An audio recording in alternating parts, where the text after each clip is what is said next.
Tonight, South Australians swelter through record-breaking temperatures and gusty winds cause chaos and keep fire authorities on edge. With the latest from around the region, your nightly news with Louise Hedger begins now. Good evening. Power has been disconnected to thousands of homes and businesses on the Eyre Peninsula, including Port Lincoln, with South Australia sweltering through scorching temperatures. Strong, damaging winds have caused chaos across the state, leaving fire authorities on tenterhooks warning the worst isn't over. Nathan Rector has the story. Conditions here in Port Lincoln have only worsened as the days progressed. Scorching temperatures and gale force winds have continued to lash the area. SA Power Networks were forced to shut off power here in town and surrounding areas on the Eyre Peninsula due to catastrophic conditions. I would expect this to be an extended outage as we can't restore power until the fire conditions abate. Other areas have been kept on edge for most of the day as temperatures continue to soar. As with many areas, the heat has been unrelenting. Port Lincoln had already reached 36 degrees by 9 o'clock this morning. That extreme weather hampered emergency services, with hotspots from last week's bushfire flaring up. Authorities were prepared though and quickly responded to contain the blaze. Crews were on it very, very quickly, had a flare-up impacting on a shed. Crews were on it within 1 minute and contained it immediately. In Port Augusta, this grass fire broke out. Authorities were rapidly on that too. By 2 this afternoon, the temperature had tipped a sizzling 44 degrees, making Port Lincoln one of the hottest towns in South Australia.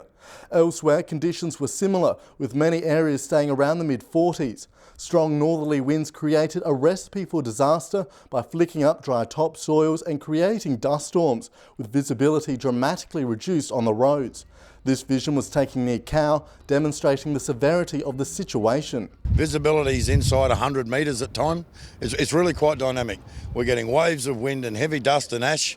It is not safe to drive on these roads at speed. We need people to slow down when they're in the dust and drive to the conditions. The conditions so serious, water-bombing aircraft were grounded, making it exceptionally difficult to control fires if they broke out. Anything that happens will happen very quickly. Schools and national parks across the peninsula were forced to close, while health authorities reiterated the dangers extreme heat can have on our most vulnerable. Oh, it can be lethal, like people elderly and vulnerable are really susceptible to dehydration quick. So it's really important that they keep up their fluids and, go to hospital if you need to. Matthew Flinder's home switched on backup diesel generators to keep the aircon and life-saving equipment powered. Staff handing out frozen ice blocks to keep residents cool, and cool they stayed. I couldn't enjoy my ice block more, but I am now because I'm listening to Dean Martin.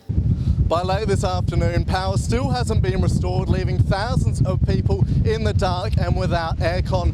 A cool change is expected to roll across the region later tonight, giving us some relief, but until then, authorities warn the threat is far from over. Meanwhile, residents have done their best to keep cool amidst the heat, with some embracing it, while others stayed indoors as much as possible. Temperatures well above 40 degrees saw many opting for the aircon at shopping centres and even local libraries.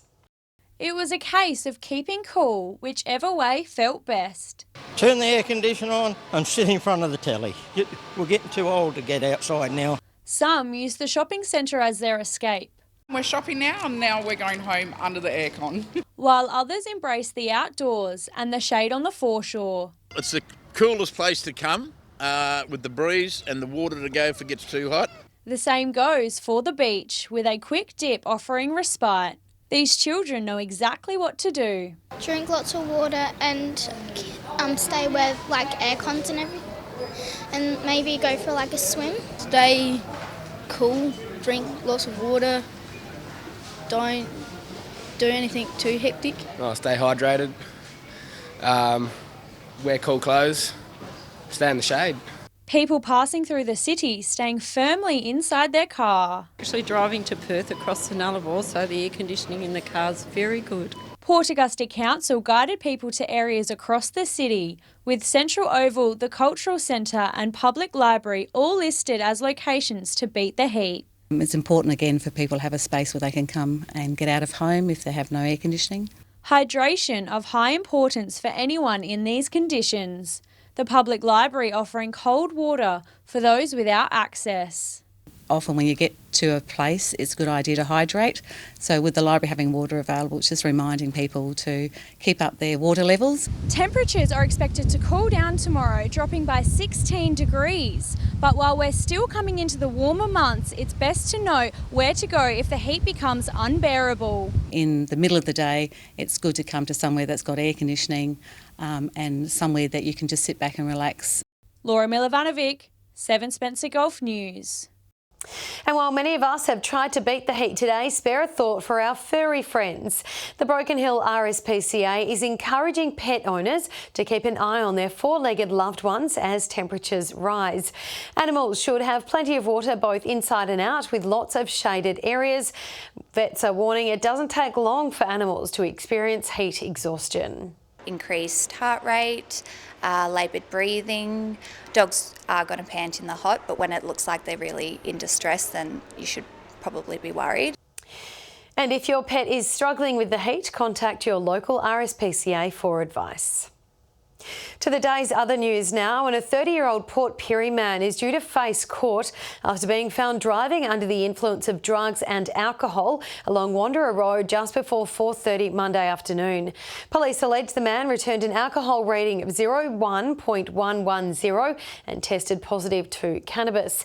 It comes as Operation High Impact is in full swing, with police conducting enforcement operations over the next 4 weeks.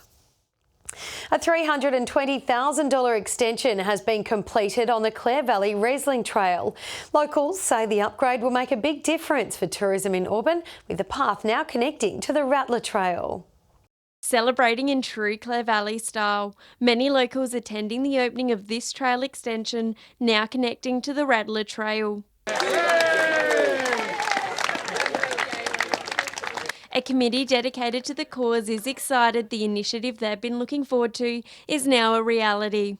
That was first mooted back more than 20 years ago, and this is so that the Riesling Trail starts right here in Auburn. It was a team effort to get the project up and running, with members of Parliament travelling to join the celebrations. There was 160,000 from the federal government, 120 from the state government, but the Riesling Trail Committee themselves stumped up 28,000. Now that's no mean feat for a volunteer group. This is the old rail corridor here. This is on top of the ballast, and what now will happen is to increase the tourism opportunities for not only Auburn but also the Clare and Gilbert Valley whole area. Local businesses set to reap the benefits and say this new path will eliminate confusion experienced by tourists. Previously, the Riesling Trail used to start just a little north of Auburn, was difficult to find, not really a safe place to start. Locals using the trail now have an extension to their fitness activities. There's over 75,000 people annually that use this trail. Now they'll have access to an extended length of it, and further bike riding, further walking, further fitness, exercise for healthy people. But others use it to check out Clare's renowned wineries. Grosset Wines also celebrating the upgrades by offering their drop at the ceremony. I can't wait. Any excuse to get closer to the wineries and I'll be down here. It'll be good. I've still got to drive. I will have one glass. I may water it down. But yes, certainly, look, it's a day of celebration. Shari Hams, 7 Spencer Golf News. Still to come tonight, Activate Business officially opens in Port Pirie, and find out which pub has been voted as having the best palmy in New South Wales.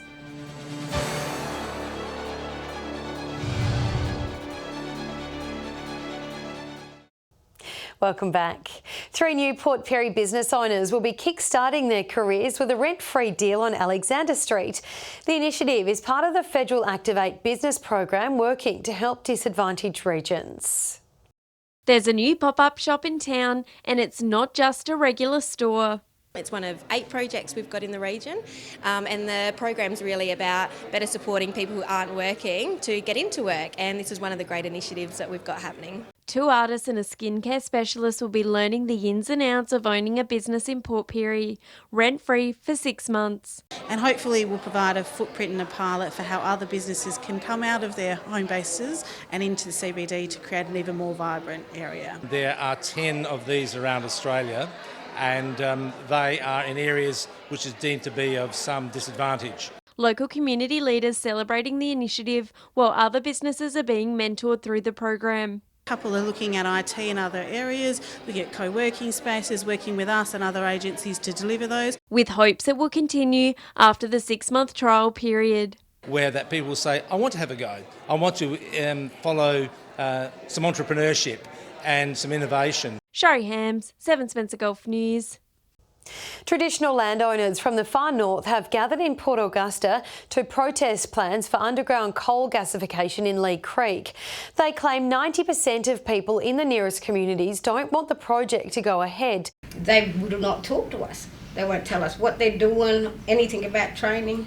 At the end of it, we don't want it. Ulus coal is important to Adyamatna people and its neighbours. The group is hoping to take their concerns to a meeting with power brokers in Adelaide. Broken Hill's female high school students will have the chance to explore a career in aviation next year. 14 girls will be given the opportunity to attend the Australian Women Pilots Association conference when it's held in the Silver City next year. To get mentors, tell them about the aviation industry and to possibly have a career in aviation. The conference will be held in April and is expected to attract more than 150 delegates from across Australia and internationally. For more information, contact Foundation Broken Hill. Broken Hill's local cricket league says it's excited about the prospect of playing night games in the new year. The idea of installing light towers at the Alma Oval could soon become reality. Let there be light. In a recent meeting with City Council, the Barrier District Cricket League said it would take over as overseer of the Norm Fox Oval, the venue now soon to be the home of cricket. The thing that we're actually looking to do is to make that our headquarters of cricket in Broken Hill.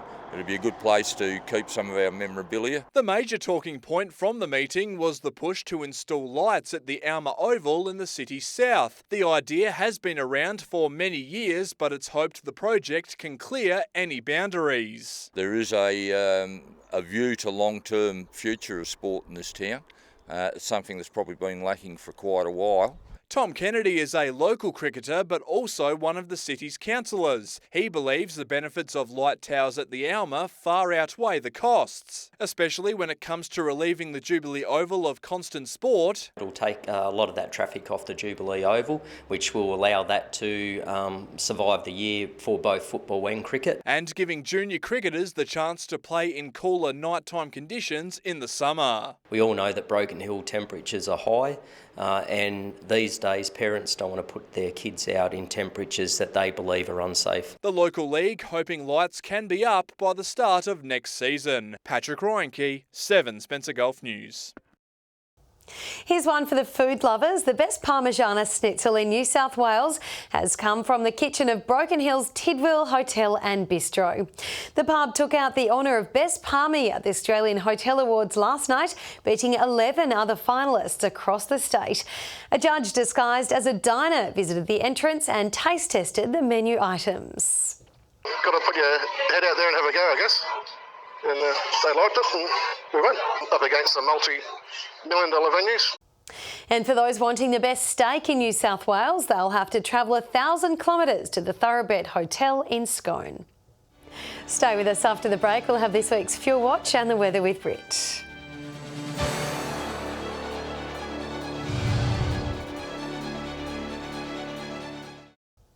Welcome back. Time now to take a look at how things are shaping up when we head to the Bowser. Here's Patrick Reinke with this week's Fuel Watch. After a streak of good weeks, petrol prices across all of the regional centres are on the way back up. Starting with unleaded, and the board is not a pretty sight. Motorists are being urged to shop around as these increases look set to continue. Firstly, in Port Lincoln, the average has jumped 3 cents to $1.49 a litre. Whyalla is the same, going up by 2. Port Augusta is the most expensive in the Spencer Gulf at $1.54 a litre.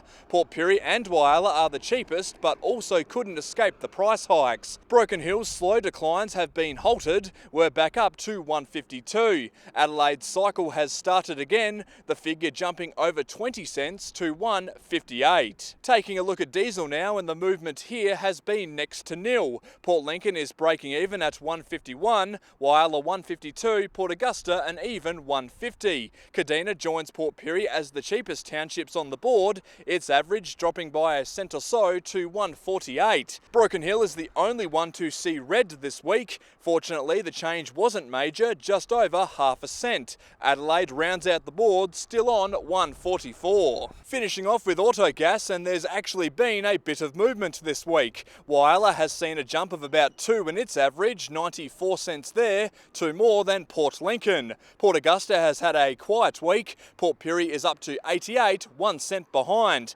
Kadina, the only place to see some green, down to 82 cents a litre. Broken Hill broke even, and Adelaide has gone up just a little bit. Now remember that these prices are the regional averages, and they do not reflect any one particular outlet. And if you do find a spot that does sell unleaded, diesel or auto gas for cheaper, be sure to let us know on our Facebook page. Now for a look at the weather situation, here's Britt Aylen. Thanks, Louise, and good evening. It's been hot, dry and windy about the region with catastrophic fire danger as maximums surpassed 40 degrees in all major centres. Port Augusta and Whyalla 44, Port Pirie 43, Broken Hill and Adelaide both 42, Port Lincoln 40. Looking to the satellite images where we can see clear skies under high pressure ahead of a front. Moving along to tomorrow on the Gulf waters, southerly winds tending southwesterly at 20 to 30 knots with seas at 2 metres. Sunrise at 6:05 in the morning. Milder conditions forecast about the region with some strong winds about some parts and showers over the lower Eyre Peninsula. Broken Hill still hot and dry, a top of 41 expected. Port Augusta and Corn 28, Port Pirie and Clare 27, Whyalla 26, Woodner and Adelaide 25, Kadina 24, Cleve 23, Port Lincoln 19, Coffin Bay 18. Looking ahead to the end of the week with a partly cloudy forecast at Port Lincoln from Friday. Cleve looking fine Friday and Saturday with a little more sun on Sunday. Woodner looking sunny on Friday, partly cloudy across the weekend. Partly cloudy at Whyalla and Kadina Friday and Saturday, looking sunny on Sunday. Port Augusta with a sunny few days ahead. Port Pirie, partly cloudy Friday and Saturday, sunny on Sunday. Clare, sunny on Friday, partly cloudy on Saturday. And Broken Hill seeing that cool change with lower maximums from Friday. Sunny conditions through the weekend. And with that, Louise, it's back to you. All right, thank you for that, Britt. And that's your local news this Wednesday evening. Thank you for joining us today. We'll have updates later, but until then, have a lovely and safe evening. Good night.